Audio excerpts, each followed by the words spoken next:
हाँ, जैसे शेड्यूल में इतना कर सकते हो कि मुझे डेली के वोकैबुलरी ख़त्म करना है, ठीक है, और मैं हर शब्द के कम से कम 2 शब्द तो लिखूंगा ही, और मेरा तुरंत यहाँ पर 20 × 3 हमारा हो जाता था 60। एक वो शब्द 2 उसके सिनोनिम यानी एक शब्द के 3, 60 मेरे हो जाएंगे। और 60 भी ऐसा होगा कि डेडिकेशन के साथ, ऐसा नहीं है यहाँ पर कि बस मैंने पढ़ लिया, बाकायदा उनको हाथ पर लिखा। मेरे जो साथ वाले थे, जैसे कल ही मेरी वीडियो कॉल पर मेरे दोस्तों से बात हो रही थी जो मेरे गुरुकुल में रूममेट थे, ठीक है, तो उन्हें भी अच्छे से पता था कि आदित्य का हमेशा जो हाथ है ना, वो यहाँ से लेकर यहाँ तक पूरा वोकैबुलरी से लिखा हुआ होता था। मुझे कोई फर्क नहीं पड़ेगा कोई गजनी कह रहा है, कोई क्या कह रहा है, कोई कॉपी पेस्ट किसी का गजनी का कह रहा है, कोई चिढ़ा रहा है, कोई बोल रहा है, कोई फर्क नहीं पड़ेगा भाई। तब चिढ़ा रहे थे, किसने देखा? आज कामयाब वो सब देखते हैं।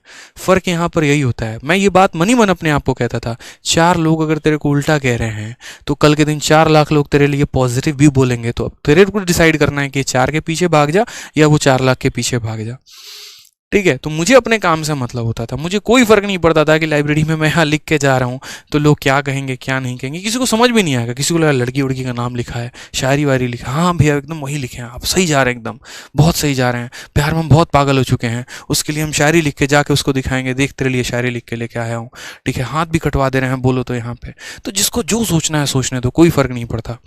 एक आधा बार केस ऐसा भी हो गया, परीक्षा देने गए हैं और हाथ पे लिखा हुआ है, तो वहां जो है सैनिटाइजर लेकर इसे मिटा रहे हैं वहां पे बैठ के, समझ रहे हो, सिचुएशन ऐसी ऐसी हो जाती है।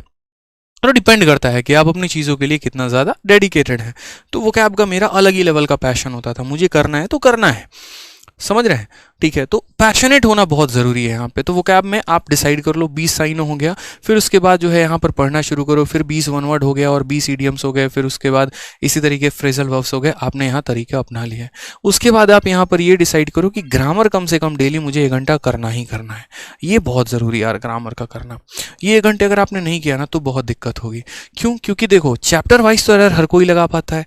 नाउन का क्वेश्चन, नाउन का शीट अगर हम आपको दे दे तुरंत पकड़ लोगे, सर नाउन में यहाँ पर ये एरर है, कंपाउंड नाउन का एरर है, कमांडर इन चीफ्स नहीं होना चाहिए, यहाँ पर होना चाहिए, मदर्स इन लॉ नहीं होना चाहिए, मदर्स इन लॉ, अलग अलग करके पोजेशन है, क्या है, कैसे है, कहाँ अपोस्ट्रोफी आएगा, कहाँ नहीं आएगा, ठीक है, पेयर ऑफ सीजर होगा, पेयर ऑफ सीजर्स होगा, पेयर्स ऑफ सीजर होगा, क्या होगा, वो सारी बातें बहुत अच्छे तरीके से। लेकिन दिक्कत तब आता है जब स्टेटमेंट दे दिया जाता है और मिक्स एरर में पता नहीं चल पाता ये ससुरा नाउन का एरर है, प्रोनाउन का एरर है, आर्टिकल का एरर है, प्रीपोजिशन का एरर है कि क्या है। वो तब क्लियर होता है जब आप ग्रामर बहुत अच्छे तरीके से पढ़ाई करते हैं। आप पढ़ाई करिए ग्रामर की, बहुत अच्छे से बात है। आप जिन भी टीचर से पढ़ते हैं सब टीचर से पढ़िए, सब अच्छा पढ़ाते हैं, कोई खराब नहीं पढ़ाता, ठीक है। अंडरस्टैंडिंग की बात होती है, जिसके साथ हम कंफर्टेबल हैं वो हमें अच्छा लगता है। जैसे ब्रांड की अगर बात करूं तो कॉप भी कपड़ा बनाता है, कैल्विन क्लाइन भी कपड़ा बनाता है, और भी मार्केट में 100 ब्रांड है, दुनिया सबके कपड़े खरीदती है, जिसको जिसका टेस्ट अच्छा लगता है वो उसका पहनता है। इसका मतलब ये थोड़ी कोई खराब है, ठीक है, कोई टेंशन की बात नहीं है। लेकिन उसमें आपको एक जो है वो सबसे ज़्यादा फोकस करना है कि ग्रामर मैं पढ़ तो रहा हूँ बहुत अच्छी बात है, लेकिन प्रैक्टिस मुझे करना है। मार्केट जो किताब अच्छा लगे आप उससे प्रैक्टिस किया करो। जैसे अगर ग्रामर की प्रैक्टिस की मैं बात करता हूँ तो एक मिरर ऑफ कॉमन एरर करके ये किताब है, आप मिरर ऑफ कॉमन एरर्स किताब से प्रैक्टिस कर सकते हो। बहुत ज़्यादा भी शब्द यहाँ पर नहीं दे रखा और बहुत यहाँ पर कम शब्द भी नहीं दे रखे, तो ये आपको बहुत ज़्यादा फायदा कराएगा। मिरर ऑफ कॉमन एरर में ग्रामर के अच्छे सवाल दे रखे हैं, ज़्यादा नहीं, हर चैप्टर के 50 क्वेश्चंस, जो क्लैरिटी के लिए इनफ है। अब इसमें भी दिक्कत क्या आती है, मैं अभी किताबों के नाम 1-2 नोट करवाना शुरू करूंगा, लिखना शुरू करोगे, कल दुकान पे पहुंच जाओगे खरीदने, खरीदोगे, पहला पन्ना पढ़ोगे, दूसरा पन्ना पढ़ोगे, पहला महीना पढ़ोगे, उसके बाद किताब एज इट इज़ जस के तस रखी होती है टेबल पे, सर कुछ नया बताओ, ये तो है ही है। जैसे मैंने बच्चों को कहा कि इंग्लिश के लिए आपको सेक्शनल क्विज देना चाहिए, मुझे जहाँ तक लगता है, क्योंकि जब आपने यहाँ वोकैब कंप्लीट कर लिया, जब आपने ग्रामर कंप्लीट कर लिया, तो इनकी रिवीजन कैसे होती रहेगी, तो क्विज देना है। और क्विज कहाँ देना है, तो एसएससी इंग्लिश क्विज करके एक एप्लीकेशन आता है, आप वहाँ से दे सकते हो। एक बार मैंने यूट्यूब पर बताया, कुछ नालायक बच्चे तो ऐसे हैं जिनको क्या ही बोलो, पता नहीं ब्रह्मांड के कौन से ग्रह में जी रहे होते हैं, ठीक है, और पहुँच जाते हैं। आपका अपना एप्लीकेशन है, प्रमोट कर रहे हो, अरे भाई दूर दूर तक इससे मेरा कोई मतलब नहीं है। जब तैयारी कर रहे थे ना उसके पहले का एप्लीकेशन है, तो मेरा कौन सा फूफा का एप्लीकेशन है यहाँ पर ये कि मेरे को कौन सा प्रॉफिट मिलने वाला है। कोई बात तुम्हारे फले की बताओ तो पहले तुम लिखना शुरू कर दोगे। दूसरा, उच्च लेवल के जो दूसरे प्राणी होंगे तुरंत नाम लेके अभी नोट करेंगे, इंस्टॉल भी करेंगे, लेकिन जीवन में कभी जो है इसका दर्शन नहीं करेंगे।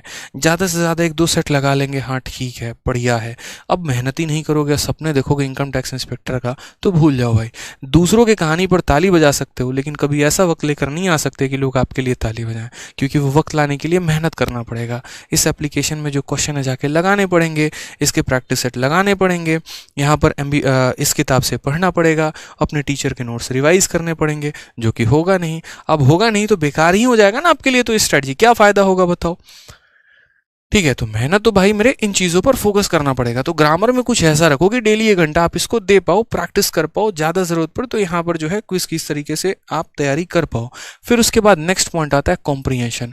अब कॉम्प्रीहेंशन में तो शुरू में तो बच्चा इसको भूल ही जाता है, अरे कौन कॉम्प्रीहेंशन होगा कहीं कोई पे। कॉम्प्रीहेंशन का मतलब बस उनको ज़्यादा से ज़्यादा समझ में आता है तो कहानी, पैसेज। भाई ऐसा नहीं है, 3 पार्ट उसके होते हैं अंदर इधर, ठीक है। पहले पार्ट की अगर हम बात करते हैं तो क्लोज टेस्ट होता है, दूसरा अगर हम बात करते हैं तो पारा जंबल्ड होता है, तीसरा अगर हम यहाँ पर बात करते हैं तो आपका पैसेज होता है। तीनों बहुत ज़रूरी है। और अगर मैं बात करूँ यहाँ पर ना, ठीक है, तो ये तीनों जो है आपकी न्यूज़पेपर रीडिंग से सुधर सकते हैं, आपके किताबों को पढ़ने से सुधर सकते हैं, और आपके जो टीचर पढ़ाते हैं उससे सुधर सकते हैं। कई सारी चीज़ें होती हैं, जैसे मैंने अपने लिए फिक्स कर लिया था और मैंने 11 रूल याद कर लिए थे कि मुझे न्यूज़पेपर पढ़ने के 11 फ़ायदे मिलेंगे। मैं आपको बताता हूँ कैसे। जैसे मान लीजिए आप न्यूज़पेपर रीडिंग करते हैं, एनआर करते हैं, अगर आप ढंग से न्यूज़पेपर पढ़ते हैं ना, और न्यूज़पेपर पढ़ने का तरीका भी मैं बताऊंगा कैसे होता है, तो न्यूज़पेपर रीडिंग करने का सबसे पहला फ़ायदा क्या होता है कि आपका जो अंडरस्टैंडिंग होता है ना वो डेवलप होता है, कहानी जो है वो समझ में आती है। ठीक है, अब इसका फ़ायदा मैं बताता हूँ। मान लीजिए यहाँ पर कल के दिन आप किसी बड़े पोस्ट पे नियुक्त हो जाते हैं और आप अपने ऑफिस जा रहे हैं, सामने न्यूज़पेपर रखा हुआ है, पढ़ना नहीं आ रहा है और दूसरा वाला पढ़ रहा है, आपको इतना बेइज्जत महसूस होगा ना जिसकी कोई बात नहीं है। आप फ्लाइट में ट्रैवल तो कर रहे हैं, बिजनेस क्लास छोड़िए इकोनॉमी क्लास में ट्रैवल कर रहे हैं, 2 लोग आपस में इंग्लिश में बात कर रहे हैं और 2 फॉरेनर ही बैठे हैं, आप बैठ के हैं कर रहे हैं, यस सर, हाँ जी, यस जी, या करते जा रहे हैं, आपको भी नहीं पता चल रहा वो गरिया रहा है आपको की तारीफ कर रहा है, या किए जा रहे हैं। ठीक है, और पता चले पोस्ट कौन सी है भैया, तो एक्साइज इंस्पेक्टर करके हैं किए जा रहे हैं। बस एक आपको वहाँ की एयरोस्टेस है ना, आपको ज़्यादा बेइज्जत कर देगी, इतना समझ लीजिए, क्योंकि उसकी इंग्लिश भी आपके बहुत ज़्यादा परफेक्ट होगी। अब फिर यहाँ पर डिबेट करने चले आओगे, ऐसे कैसे, हिंदी हमारा जो है वो मीडियम है, मातृभाषा हिंदी है, सबको हिंदी बोलनी चाहिए। अगर हिंदी है तो जाके देखो थोड़ा डिपार्टमेंट में कि जितने भी लेटर आते हैं ना, आपका कॉल लेटर भी आता है, कुछ भी आता है, कोई भी नोटिस आता है तो इंग्लिश में आता है, इसीलिए इंग्लिश को सबसे ज़्यादा तवज्जो दिया जाता है कि पढ़िए। क्यों? इंटरनेशनली एक्सेप्टेड है। भारत में डिबेट कर लोगे, क्यों? क्योंकि यहाँ डिबेट बहुत अच्छा लगता है धर्म के ऊपर, ठीक है, डिबेट यहाँ पर लगता है भगवा रंग के ऊपर, डिबेट बहुत अच्छा लगता है अदर चीज़ों के ऊपर, क्योंकि हम मेहनत कम करना चाहते हैं, भाषण ज़्यादा देना जानते हैं। आप जाओ ना अमेरिका में जाके डिबेट करो, क्यों ये मुझे लेटर दिया गया है इंग्लिश में, मेरी राष्ट्रभाषा हिंदी है, हिंदी में हमें दीजिए। आपकी जर्मनी में पोस्टिंग होगी, आप बोल लीजिए वहाँ पर जाके, हिम्मत है अगर तो, कि हमें हिंदी में ये टाइप करके दीजिए, फिर हम आपका हिम्मत मान जाएंगे। अपने घर में आप शेर हैं, बाहर में आप एकदम दुबक के रहेंगे। अब या तो अनपढ़ जाहिलों की तरह जाके वहाँ बिहेव करिए जैसे बैठ के कि हाँ मिनिस्ट्री ऑफ एमईए में लग तो गए हैं आप, वहाँ पर एएसओ तो है भी, लेकिन वहाँ पर इंग्लिश नहीं पढ़ने आ रही है, बैठ के देख रहे हैं, अरे भाई पढ़ के बताओ ना रे क्या लिखा हुआ है। तो वो सिचुएशन ना आए जिंदगी में, इसीलिए यहाँ पर पढ़ना पहले ज़रूरी होता है, तो अंडरस्टैंडिंग बहुत ज़रूरी है। ठीक है, नहीं तो यहाँ पर मुकालात करने में देर नहीं लगेगा अगर चीज़ें समझ में नहीं आई तो। दूसरा यहाँ पर फ़ायदा ये भी होता है न्यूज़पेपर रीडिंग से कि करंट अफेयर जो होती है वो आपकी बहुत बेहतर होते चली जाती है। ठीक है, तीसरा यहाँ पर जो ये जितने PQRS आप पढ़ते हैं ना, ये आपका यहाँ पर पैसेज से क्लियर होते चला जाता है। मान लीजिए कोई ये घटना हुई, उसके बाद दूसरा लाइन, उसके बाद तीसरा लाइन, उसके बाद चौथा लाइन, तो एटलीस्ट आप रेट कर पाते हो कि भाई ये चल क्या रहा है। PQRS कैसे होता है, 4 सेंटेंस दिए गए होते हैं और उनको रिलेट करना होता है, पहला कौन आया, दूसरा कौन आया, तीसरा कौन आया, चौथा कौन आया।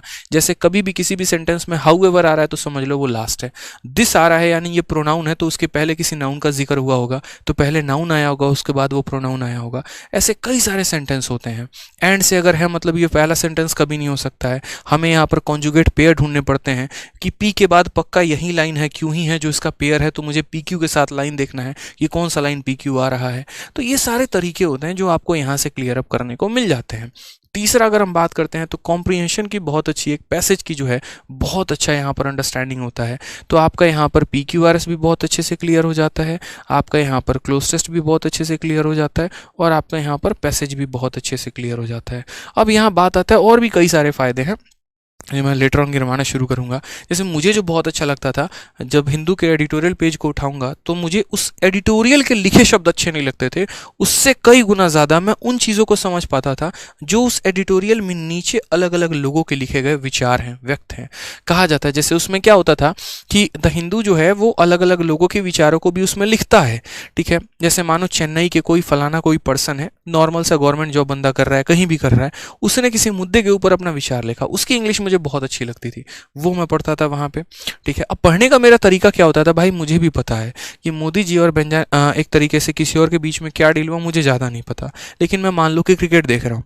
अब क्रिकेट देख रहा हूँ तो इतना तो पता है कि विराट कोहली ने कितना रन बनाया, इतना पता है यहाँ पर कि कल मैच भारत जीती है, इतने रनों से जीती है, ये रहा।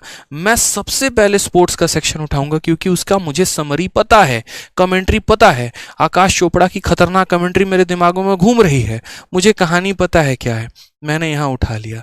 अब मैंने यहाँ उठा लिया तो उसके बाद मैंने पढ़ना शुरू किया। उसमें आते हैं खतरनाक, ठीक है, स्मैशेस करके, कि स्मैशेस का मतलब तगड़ा शॉट खेलना हो गया, ठीक है, बाउंड्रीज और ऐसे ऐसे मतलब बढ़िया बढ़िया लाइन आएंगे ना, ठीक है। फिर उसके बाद जैसे एक बार मैंने पढ़ा था कि before the start of the match it was raining like cat and dog. मुझे लगा क्या वहाँ कुत्ते और बिल्ली आ गए थे क्या बारिश में। फिर मैंने सर्च किया, अच्छा raining like cat and dog का मतलब होता है मूसलाधार बारिश होना, खतरनाक वाली बारिश होना। तो ऐसे ऐसे शब्द मुझे बड़े अच्छे लग रहे थे, तो मैंने वहाँ पर भी बैठ के नोट्स नहीं बनाए, अंडरलाइन कर लिया अपनी चीज़ों को लेकर कि हाँ ऐसा होता है, इंपॉर्टेंट बातें ज़्यादा से ज़्यादा मैंने नोट कर ली। तो ये फ़ायदे हो जाते हैं, तरीका होता है। रोज़ के रोज़ न्यूज़पेपर नहीं मंगाना, एक ही दिन मंगाना है। आज कोई एक पन्ना पढ़ लो, कल कोई दूसरा पन्ना पढ़ लो, परसों कोई तीसरा पन्ना पढ़ लो, इस तरीके से करके कम समझ में आए नॉवल उठा लो। अब नॉवल भी ऐसा वाला नॉवल नहीं उठाना है 3 मिस्टेक्स इन माय लाइफ, उससे कुछ बहुत बड़ा चेंज नहीं आने वाला है, ठीक है। कि बैठ के 3 मिस्टेक्स पढ़ रहे हैं, पता चला इंग्लिश गया तेल लेने, यहाँ पे 3 मिस्टेक पढ़ोगे उसने जीवन में, वो 3 मिस्टेक कौन से किए, ठीक है। तो वो नहीं करना मेरे भाई, यहाँ तरीका देखिए आप, सही चीज़ों को है ना, सही चीज़ों के पीछे भागे ज़्यादा बढ़िया है, ठीक है। किसी ने कहा यहाँ पर इंग्लिश मूवी देखने से इंग्लिश बहुत अच्छी होती है, लो सर्च कर रहे हैं इंग्लिश मूवी कौन सी है बढ़िया, और इंग्लिश मूवी के चक्कर में यहाँ पर एंजेलिना जोली के पास चले गए हैं और देख रहे हैं हाँ यार इसके डिम्पल बड़े अच्छे हैं, चाहे जो भी हैं, गया इंग्लिश तेल लेने। तो वैसे नहीं होता है यार, आप थोड़ा सा जो है ना अपने आप को बहुत बार बहुत ज़्यादा रिसोर्सेज के चक्कर में अपने आप को और गड्ढे में डालते चले जाते हैं, वो काम मत किया करो आप लोग यहाँ पे, ठीक है। तो इस तरीके से जो है यहाँ पर आप अपना वोकैब का अपना शेड्यूल कर लो, ग्रामर अपना शेड्यूल कर लो यहाँ पर कि हाँ वोकैब भी हमने कर लिया, ग्रामर पर भी अच्छा खासा फोकस कर लिया, छोटी छोटी चीज़ों का हर स्टेप पर ध्यान रखना है, ठीक है।